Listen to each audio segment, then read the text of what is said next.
Hey guys, welcome to another edition of On Social. I'm your host, Stephen Haywood, and I am the Wirecast marketing manager here for Telestream. And we do this show to kind of help you get the most professional video that you can out there on social media, whether it's Facebook, LinkedIn, YouTube, whatever your favorite social network is. And I'm joined barely, but I'm joined today by my co-host Marty McPadden from PodJam.tv. Welcome, sir. Thank you very much, sir. It was touch and go there for a second, but I did make it. He did make it, and we weren't sure if he was going to make it. So we enlisted the help of another pro because we know you guys love pros. And so this show would just not be fitting without having this guest on at least a couple times. Maybe we'll enlist him more. But we've got Mr. Jeffrey Fitzgerald, Jeff in high def, as you guys may Hello. know. Welcome. Hey, it's awesome to be here. I'm the Bubby Brister to John Elway, so glad I could be backup quarterback here for a couple minutes, at least in one quarter of the game. So, Don't look at yourself as a backup quarterback. You're definitely you're up there with the rest of us. So why don't you tell everybody a little bit about yourself? yeah, no, it's awesome to be here, Steve. I know you and I first connected on a small little platform called Blab that seems to be the buzzword everybody still remembers from 2015. Marty, I know you and I connected there as well.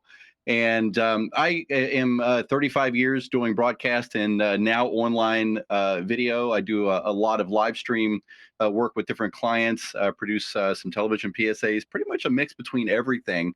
And obviously, this is my love is the wonderful ability for anybody to put themselves in front of a camera, find the confidence that they need to speak their voice, and to do it where the world can hear you. And we're in that moment now, and it's only going to get better.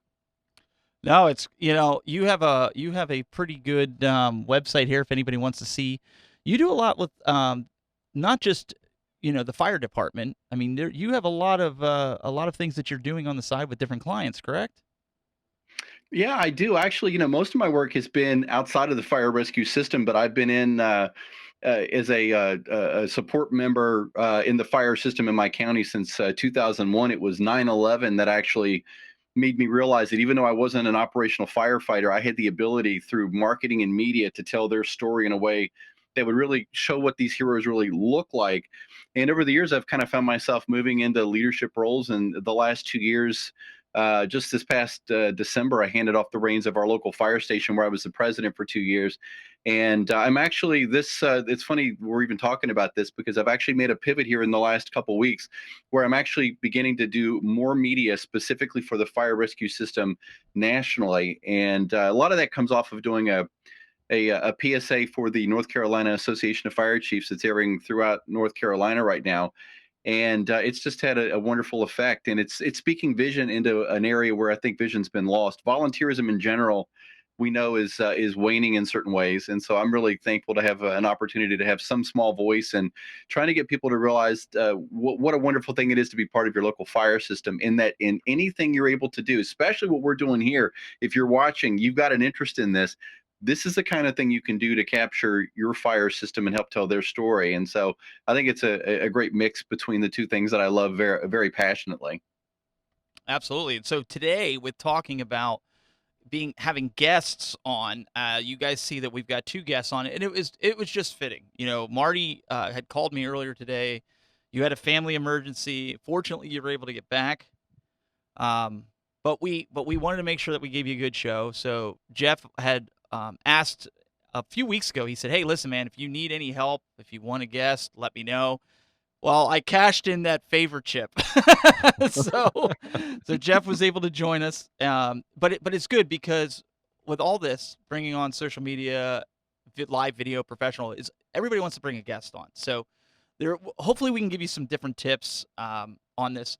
Somebody in the LinkedIn chat asked about, and I'm going to paraphrase it because it's going to be hard to read over there. But they said, as the host, could you do the same screen um, without in ears, and because if you have people in the same studio as you, would you really need in ear monitors? And I personally, I would still use in ear monitors, even at least an earpiece. It helps. It helps with the volume levels, so you can make sure that you're not overdriving your guests, whether they're in studio or out of studio.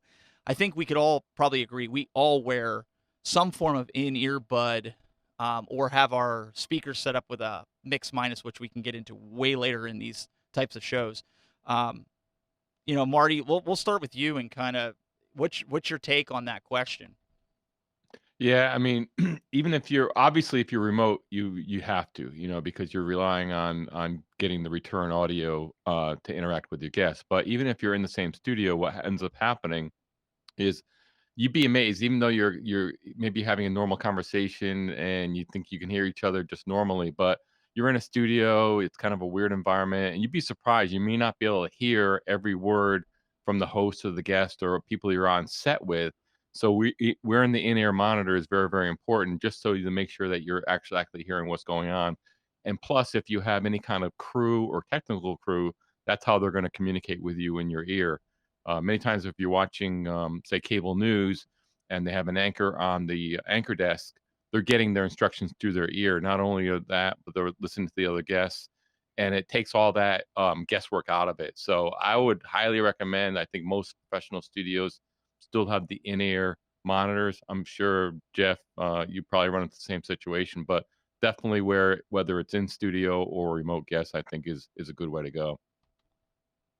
Yeah. It is. I was actually the guy that would be yelling in the host ear on a show a lot of times, and it's incredibly valuable, especially in the world that we're in. Even though that we're not in traditional TV studios today, where we're doing shows like this, what it does is, to me, the biggest value for an in-ear monitor is that it eliminates the audio problems that can come where you cannot really in a minute figure out where they're happening. Feedback with three people, it's like, well, who's doing it? That kind of thing. And if you just think about it, it's a speaker. If you have room speakers and it's going back into your microphone, you're just creating a loop that's going to get louder and louder until you have feedback. And Marty, you make a great point about being able to hear yourself. Not only does it help you hear, I think in a lot of ways it actually helps you isolate the focus of the conversation, whereas you might be distracted with a lot of other things going into a show. And so, absolutely, if you can do it, I mean, I'm wearing the old typical IFB cable, and it doesn't matter. You can wear earbuds, anything that will work to give you that ability. And I think it's absolutely something that will eliminate a lot of the trouble that you may find yourself in without it. Yeah, absolutely. Especially with, like you said, with having guests on, like you said, you can isolate things. So you heard it from all of us here. We definitely recommend doing that. So one of the first topics for today is guest etiquette. This is something we've kind of touched on in other shows, but we wanted to kind of come back to this because we actually had some people leave comments about this. What are some of the things that you guys hold your guests to, or even Marty and Jeff, when you're producing shows for people? How do you set the stage for people to basically teach their guests how they should be on camera? I mean, if you anybody that's watched these shows in the last 4 weeks, this is the fourth episode, has seen that when we're on camera, you don't see us here kind of doing this or picking up our cups and drinking and taking sips of water. We kind of do that off camera to kind of keep that professionalism. And I think just little things like that. Do you pass that on? We'll start with Jeff. Do you pass that on to your guests, or is that something that you just kind of hope that they get, or are you just really not too concerned about stuff like that? No, I actually am very concerned about it. Clarity is your friend when you want a show to go the way you intend for it to go. And I've had the unfortunate pleasure of having to tell people in the studio while we're recording. And if the show I did was live to tape, it would be recorded live, but then would air a day later. Um, I had a gentleman who had a very elegant but nice comb over that he had a single hair that was floating out like this, and it was embarrassing to have to say something. But I had to stop a segment and say, "Sir, we need to fix this because it's better in that small room of 20 for us to deal with it than it going out to thousands and thousands of people."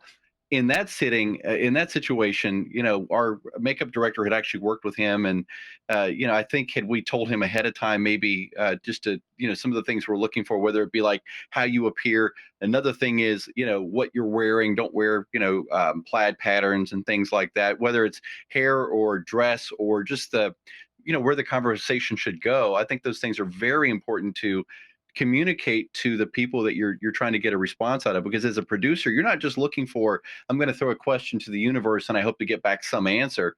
if you're a good producer, you know pretty much what that answer should be in some level. While you're not pre-scripting it, you would expect a course of navigation for the conversation. And if you can do that, where the magic of that happens is before the show starts, sitting someone down and saying, look, this is what we're thinking about. We're not going to give you the exact questions because we want it to be natural, but we want to start by talking about your background. That we want to talk about the amazing contribution you've made to the world of cancer research, and from there we want to talk about what you think the future of immunotherapy is. You're setting a course for a conversation. Now you're giving somebody kind of some stones to step on, and they now know, okay, I know that I'm not going to get anything out of left field, and and we can kind of keep it in a narrow way there. But No, that's that's awesome, because that's kind of how I get very anal retentive when it comes to certain things with that. Or people that we talked about this, Marty, a couple weeks ago, about people playing with their microphone the whole time that they're doing a Hmm. broadcast. It drives me nuts. Um, what about you, Marty? When you're producing for your clients, what instructions do you give them? Yeah, to tack on what Jeff makes some really good points, right? Most of the time, what I find is a lot of the clients, unless they're hosts, unless they're doing regular shows, and they get better over time. But mainly when you're dealing with guests and they may not be used to being on camera or being on a microphone, don't assume that they know anything at all. They're usually more concerned about their content and what they're presenting. They're nervous to begin with, and they're not thinking about the 80 different things that they need to think about. So what I always do is always have a test. I kind of present it as a technical test, but also do it as a production test. So I'm coaching them various ways. So if mainly they're usually just on a webcam, if they have a mic, that's great. Lots of times they don't, but just camera position, coaching them if they're on a laptop, and usually I'm working with guests that just have a webcam on a laptop, raising that laptop up to eye level, the importance of camera position. And instead of having it down on the desk and looking down, being in a well lit room, it doesn't have to be anything fancy, but just evenly lit. Making sure that you're not against the bright light source, you have a silhouette, all those kind of things, or camera position where the head's toward the top of the frame is important. All those things, that are important, that they can think about, that, to get used to it, and to kind of give them a dry run or a run through, and get them used to it and get them comfortable. Once they're comfortable with the technical setup, then my job is to make it easy, and then they can concentrate on the content and have a nice, easy conversation, get that nervousness out of the way. But yeah, there's a lot to it. And like just how you have us set up in the 3 box here, we got on early, you set us all up. The head sizes are all the same. I mean, we're sending you good signal. Also looking in the camera. Uh-huh. One of the big, I don't know, Jeff, I don't know about you, but one of the big challenges I have with clients and guests is teaching them to look in the camera and not look at the monitor like I'm doing here, right? So my totally, monitor's down yeah, here, monitor's over here, camera's over here, and you'll see this on cable news where they'll even be in the same studio and they do a multi-box shot. That you could tell the director in the ear is saying, "Look in the camera." If they're hosts, they already know that, Hmm. but that's why they look in the camera, because they're talking to you. They're not talking to each other, and then they can turn and talk that's to right. each other. So that's and looking in the camera, I think that if I had to pick one thing, that's probably the hardest thing for most people to get used to. Yeah, I gotta look in the camera. I'm looking at the side of my eye at you guys, but I'm looking at the camera because I'm talking to the folks that are watching us. So it's just getting the use of that stuff. It's a completely different setup than having a normal conversation, but it's not difficult. And once they do that and they practice, they get better and better. And then they kind of see the importance of it. And that's where professional video really comes in. Where you want to have professional video, you have to make sure you understand those concepts, right? Jeff, you were going to say? Oh, I was just going to say he's spot on with that. It's the one thing that in the world of live streaming today that you rarely see is especially a host that can keep their eye on the camera for the most part. I mean, obviously, we're now in a world where we're doing our own directing and graphics and all these other things, and you have to reach for this and that kind of thing. But I think sometimes it gets. I'm old school, so for me it gets a little distracting. I mean, I would rather somebody be looking in the camera, and Marty makes another excellent point about just positioning. If I'm back here, I don't have nearly the amount of um, of human impression as if I was actually up here a little closer. Hmm. Small little movements like that, that's literally a foot and a half difference, can be the difference between you being seen as somebody of prominence and have some sort of a say in that conversation digitally, or maybe just a peripheral member, that kind of thing. And so it's amazing. Every one of these little things in aggregate is what really equals what we like to call broadcast TV. But in reality, it is really taking the attention and the focus on each one of these areas individually, doing the best you can with them, and you'll see over time that that garden's going to grow, and you're going to find that you're making some really good content as you go, both technically and creatively. I think that's something that a lot of people don't realize is one of the other points that we have here in our notes is somebody had brought up about the headphones earlier. And I kind of want to go back to that is because it's not just the camera positioning. It's we had this discussion, some people are like, "Well, how come you're not using the over-ear mics or the lav mics?" Every one of us, all three of us are using a desk mic and we have it set up a little bit different than each other. But Jeff, am I correct? Because we know what Marty and I's reason for doing it. Am I correct in assuming you'd rather have the better audio quality and kind of stash it off the side of the camera than to put one of those over the ear mics on for this type of application? Oh, absolutely. I mean, I've got great lav mics. I've got a nice headset mic I use when I'm DJing Relay for Life for 12 hours tomorrow, and so I've got microphones for different things. But nothing beats having that large diaphragm microphone if you want to have that impression. And why is this important to the three of us here? Because we all have realized that the visual part of the conversation is only part of the conversation. When you have a voice that sounds robust, that sounds full, it's got this more bass to it. Um, People are going to listen to you a little bit more, and it's one of these things where, again, it's all about nonverbal communication. How can you make a statement when you come into a show without having to say anything? Well, number one is it's excellent audio and excellent video, but those who have been working in media for a while know that audio is what's everything. Video, you can always cover it up. We can go to video blocks and find a little piece of video to cover something up with, but you can't do that with audio. And so one thing I will say, to just kind of put an asterisk next to that, that I'm not a fan of people that like to hide behind their microphone. Yes. I think if you're going to have a microphone, it's great to have it. If you want it in the shot a little bit, that's great too. But I think that the more confident you get, you're going to kind of come out from behind that eclipse of the Yeti, and be able to tell your story in a way that's going to be a lot more vibrant and fun, because it's not about the microphone. It's a status symbol, I think, a lot of times in podcasting and things like that. But the reality is, you're the status symbol, and it's what you're contributing through that microphone. It's just a delivery medium. Absolutely. I mean, that's kind of what we were saying. We have our microphones here, but you can still see our face, right? We're not Right. we're not hiding behind it like this, and you're doing where you There you can't see our go. mouth is moving. You're 100% right. I mean, that's Let me add one more point on having a decent microphone, and it doesn't have to be something like the Heil PR40. It could be anything that gives a decent result. But if you're doing a live video show or a streaming video show or even a tape one, many times, since podcasting's so popular, you want to be able to, repurpose that content for audio podcasting.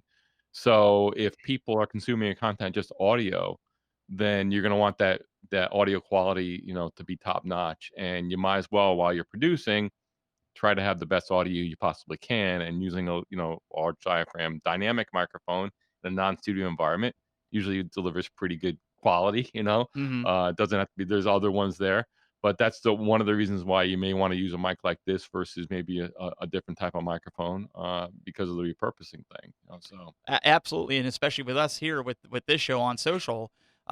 Once we hit 6 episodes, we're going to put this out on iTunes. We're going to have it out on Google Play, and it's going to be available in audio and video format. So we want you guys, the users. Some of you guys don't always get to watch the video. We want you to be able to listen to it on your way to work when you're stuck in a traffic jam going down the freeway.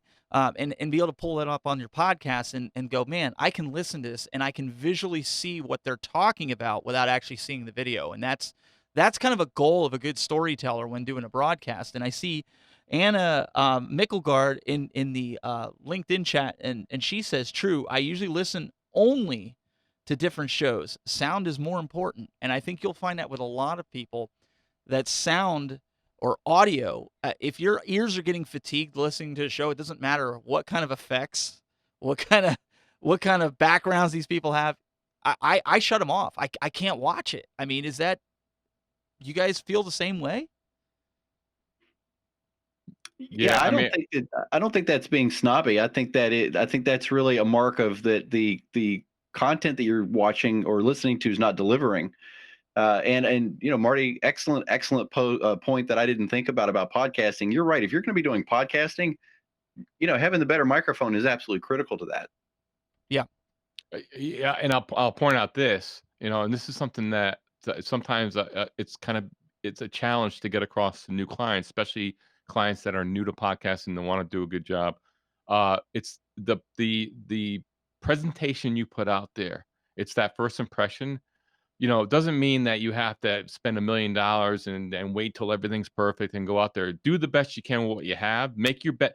As long as you're making your best effort in your mind, you're doing your best effort. That's important. But I can't tell you overemphasize the importance of putting your best foot forward, your best impression. Think of it as if you're going on a job interview. You're going to show up. You're not going to show up all looking shabby, and you're going to show up putting your best impression forward, so that when someone sees you for the first time, they say, "Oh, this is someone I want to listen to," and then they give your content a chance. Yep. Because if they come across you or if they listen to you and the audio is all bad, crackling, echoey or whatever it is, you may never get that chance for them to give your content a chance. And you might have the best content in the world, but if you're not getting that chance by that audience, then you're kind of wasting your time. So putting your best foot forward is so key, and then you can go from there. At least you get that chance where people are actually gonna give your content a chance. And that's a good point with coaching also. When you're doing these shows for social media and you're trying to get up, and maybe it's your first time you're having a guest on. Listen, it doesn't matter if it's the first time you're having your guest on or if it's the thousandth or millionth time. I mean, I've been doing this for almost 12 years now. I've had guests on since almost day one, whether it was just audio only or if it was video and audio. And I've used every platform out there known to man to bring guests on. I still, and these guys can attribute to this and attest to this, is today we got ready about 20 minutes before the show. I got them on, make sure everybody was able to connect, everybody was able to get on. We made sure audio was what we thought was perfect to our ears, and we made sure that everybody was situated. Lower thirds were stated correctly. I went like this to Jeff. I said, "Hey, Jeff, does that look right to you?" And he's like, "Well, actually, yeah, you got to change some letters in my name. You find out you had a typo. It happens, but you give the guest an opportunity to proofread what you've done in the lower third. And, I'll say that to Marty from time to time because things switch around. And I think that doing a pre-show, in my opinion, I've always done at least a half-hour pre-show. Marty, we'll start with you. What's your thoughts? Yeah, preparation's everything. I call it my 90-10 rule, where 90% of the work is done before you even hit air, and including what people don't see. That's the 10% that people see, that people get confused with. They think that's the entire pie, or that's the entire show. It's really the 90% before that, and even a little bit after that, post show.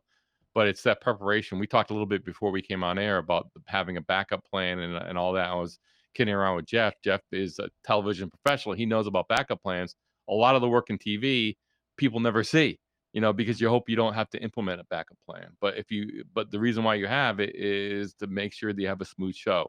So in this case, Stephen, with this show, I wasn't sure if I was going to make it today. You called Jeff. Jeff was total pro. He was ready to come on. And then I was able to make it, and we just made it a three-way show. But Mm-hmm. you had that plan already to go. You had three different things you could do, and you just, okay, we're gonna go with plan C. Boom, ready to go. But the other two plans you didn't have to deal with, but you had it ready to go. So I think that's the most important thing. I think when people start getting into this, they don't realize the amount of work that has to happen before anybody sees anything from you. And the more work you put into it, the better the result on screen. Like, we just come on here. We just don't come on here and do this. You're sending the notes around. We're preparing. We make sure our setup is good. There's a lot of work ahead of time to make this look good and to make it sound good and know what we're talking about. So I think that's the biggest surprise, I think, for a lot of people, the amount of pre-work that goes into this stuff. And poor Jeff, he was looking over the notes at lunchtime. So, I mean, kudos to him. Right. Well, it's funny, guys, because Marty, you're so right about that. I mean, we're living in the era now where you'll watch a CNN story about, let's say, something that happened in France or Germany, and who are they interviewing? They're interviewing another reporter, and that now is kind of the norm. But that originated out of, Bob. We were going to get this guy, and he can't show up, and he's stuck in DC traffic. You're going to sit in, and we'll have a conversation with you. And so if you're producing your show, no matter what level it is, whether it's a more broadcast style show like this, or if you're even just using your iPhone and you've got a plan to speak to a realtor friend, you're going to talk and do an open house, always have a backup plan. If you really are going to count on that guest being the majority of your content and you're not planning additional content, you want to make sure you've got somebody in your back pocket that can fill that void in a moment's notice, because you'll use them at some point. And I don't want anybody to think, and I know Jeff was kind of kidding around earlier, like he was saying, like, oh, I'm third string. But in reality, I didn't just go around and just look for a replacement. I wanted somebody that was a pro. I wanted somebody that knows what he's doing, that because we're in that position where, hey, this is crunch time. This is something I need somebody to be ready. Basically, Jeff, it was like an hour. Like you had an hour to get things, to way he looks fantastic now. I can't have somebody that I have to coach and set up and get things ready. I need somebody that can jump in there that's a pro. And I think as people start wanting to get more professional video, you need to have a stable of people that you can pull from in the event catastrophe happens. So even just like us, it's a company doing this show. Um, we have Marty. Marty rarely misses. I mean, even me, we have to be dying or something, from sickness. But even at that, it's one of those things where you have to have somebody that could stand in, because family emergencies happen. There's nothing in life that says you're guaranteed, right? So, um, I think that that's Yeah, something to have. Yes. you do, Steve. You have to have a plan, no matter what it is. And I appreciate the kind words about professional, and we hear that a lot in different ways, especially when you've been doing it for a while. But let's really define what that is. A professional is somebody who started as a non-professional and has stuck with it with some dedication, some education, and some passion to say, you know what, I think I can get where I want to go with this. And one day you find that you're able to do it. And this is probably a crazy analogy, but it reminds me of Adobe Photoshop, because I started using Adobe Photoshop in 1993, and I don't consider myself an expert in it. But what I do know is my head doesn't hurt anymore. You get to the point as a professional or somewhere in that neighborhood where you begin to get the knack for it. You're like, I got this down. I kind of know what that cadence looks like. And I would say that the more that you do, no matter what level you're at, the better you're going to be. And I have friends in Hollywood that run a writing studio, and this is pretty common in script writing. But they talk about, you're going to have to just throw up your first script or throw up your first podcast, I guess, in this case, or show. You basically know that it's not going to be what you want it to be, but you're going to do it anyway. You're going to put it out there and have some thick skin, take the good content, the good constructive parts of it, dust off your shoulder, like I taught my daughter as a kid, for the stuff that you don't really need to hear. Keep moving, keep your vision where you want it, and you can do it. It's not something that only select people do. We're in this particular conversation because this has been what we've done as our lifeblood here for so many years. But we're in a world now where everybody with a phone can be a content creator. The difference is, don't confuse the technology with the technique, because that's where you're going to get lost, because just putting a picture on a screen is not enough these days. You're competing with every video above and below you on a timeline, and you have to understand that if you don't, you're not going to get any views. Yeah, Absolutely. I always say anybody can buy a hammer. It takes a professional to really know how to use it, and that takes practice and time, patience, constant learning. Like what you were saying, it's a constant state of learning this stuff. It always changes, and enjoy it. If you really want to do this, enjoy the journey, enjoy the learning. I've been doing this for a long time, Jeff. You've been doing it for decades. So Steven. But I guarantee all three of us, we're always learning. We're always constantly looking at the next Oh, thing. absolutely. I mean, it's just I'm immersed in this every day, and all three of us are. And I know I'm speaking for you guys. So we're like always like looking, well, what's going on? Always something new. Always, how can we improve? How can we get better? How can we do this? I'm always testing new. I mean, that's how it is. But that's the fun of it. And if you're really committed to it, you just start getting. And then Jeff, you raise a very good point. You get to a point where you feel at least you feel some confidence that you can go out there and do it, and then you build on that. That doesn't stop. You just keep doing it, building, and I'm never gonna get to the finish line. It's always gonna be going down the road and see what's down here, whatever, and that's what's really fun for me. Yeah. Yeah, it's interesting that you guys are talking about this because I'm thinking about something unrelated to video that I've been doing now for 2 years. I am probably the world's worst bass player, but I love it. And I need to do a lot more with it. I'm very intimidated. I don't want to play around other people, but I just dearly think it's the coolest thing ever. But it's that fire under me is what's making me want to do more. And you find that you'll find that passion will carry you through a lot of times when fear wants to step in the way and say, "Hey, you don't have anything to offer in this area. You may not be good enough to do LinkedIn Live, or look at what this person's doing." But we all know that you're not supposed to, compare your starting moment with somebody else's finishing moment. And a lot of times that's what we do. We get intimidated. We see so many great people, Sean Cannell and so many other greats, Pete McKinnon doing these amazing videos and shows. And you think, oh my gosh, I could never do that. Well, the reality is maybe you were never meant to do that, but you can still reach your world and your audience by being you in a way that they can relate to. And I think if you can capture that, you're going to find yourself eons ahead of where you think you could ever go anyway. Absolutely. Guys, it's been fantastic. This show, like I said, it's going to be a blur. Half hour, we're already through it. We appreciate everybody coming out, but I do want to touch base with a comment in the LinkedIn chat. Somebody had asked about microphones. Really quick, if you guys can bear with us another 2 minutes. I know we try to stay on a half hour, but I think this is important. We want a community engagement. The question came out about what about a microphone overhead when we were talking about the microphones being off access and things like that.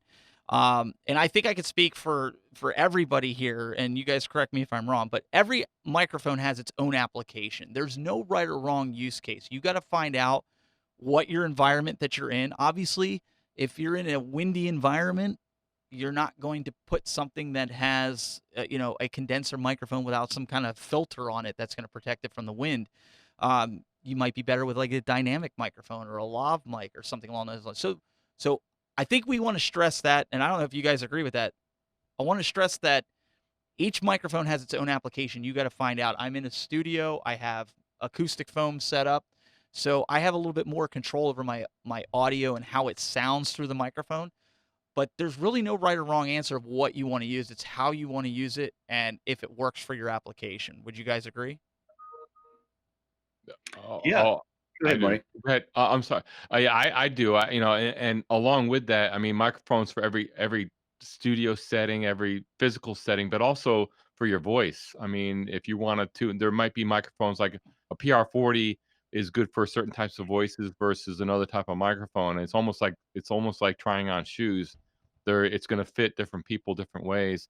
The other thing I think that question was referring to is, if you want to use a mic out of sight, he might be referring to a shotgun mic, where a shotgun mic is designed to zero in on a voice from a distance, and it's a very narrow pickup range. You'll see shotgun mics used in filmmaking where they'll put them on boom poles, and they'll put them out of camera range, and they're very focused on and they have to direct them right toward the person's mouth to pick up the voice. These mics here, dynamic mics, they're directional, they're cardioid, very defined pickup pattern. But again, I almost think of it as like shoes, where it's different shoes for different purposes, and it's very individual. So, Jeff, I'm not sure how if you feel the same way about that or. Oh, absolutely. I think you hit it right on the head, Marty. I mean, it's the one thing is if you were going to put a microphone above, you'd have to have a reason for that. I think in my thinking is, so why would you want to put it there if you could get it closer? One of the things you have to understand is right now my microphone's about 8 inches away from my mouth. The farther away it is, you're now introducing more of an opportunity for more peripheral noise, the washer and dryer, or cars that pass, an airplane, whatever it might be. Air conditioning is probably the number one culprit. So if you can get the microphone closer, you can turn the recording level down farther and still have a very nice crystal clear sound. But what you're doing is you're shrinking that recording sphere down to where you're not really letting these other things have any dominance. And I think there's a value in that if you can get away, if you can figure out a way to set it up the way you want. That's how I would do it. Yeah, lowering that noise floor, if you don't have Yep. to raise the gain too much, lowering the noise floor and, you get a little proximity effect, coming a little closer and you block out all. Yeah, I completely agree. And technique has a lot to do with it I was too, just gonna you know? say, so in the future, we're gonna get a little bit more into this, talk about noise gates and things like that, compression, because a lot of people, as you guys know, over compress audio and make it sound muddy. And they've got these really expensive microphones, and they're really not setting things. So we want to get into that in the future, camera positioning, all different types of things. So that's something that we're going to cover at a different time. But we appreciate everybody coming out, guys. Jeff, thanks so much for jumping in and joining us. We're definitely going to have you back Oh, no on. problem.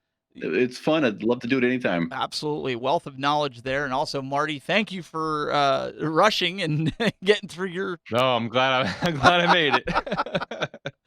But guys, make sure you follow the Telestream LinkedIn channel, because we go live every Thursday at 2 p.m. Eastern here, as well as the Telestream Wirecast page on Facebook, as well as the Telestream Tube YouTube account.